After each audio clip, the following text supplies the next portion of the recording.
Kasalukuyang tinatalakay sa lower house ang panukalang pagkakaroon ng national identification. At mula sa House of Representatives, may report si Nel Maribohok live. Magandang tanghali sa iyo, Nel. Waila, sinimulan muli ng pagtalakay ngayong umaga ng House Committee on Population and Family Relations ang pagkakaroon ng Filipino Identification System sa bansa.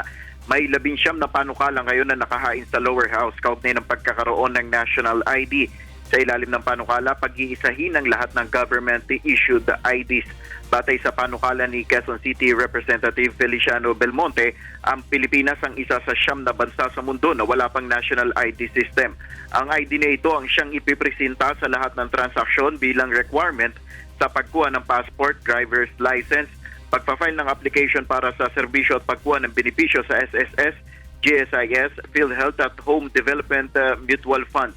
Layo nito na maiwasan ang mahabang pila sa mga government agency at maiwasan na rin ang korupsyon. Ngunit ilang problema pa rin at mga issue ang nakikita ng ilang mga opisyal ng pamahalaan na dumalo sa pagdinig.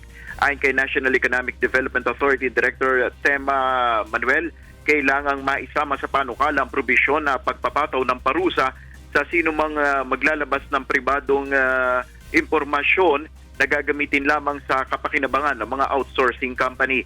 Kailangan rin anyang matiyak ang privacy ng bawat individual na mapapasailalim ng national ID.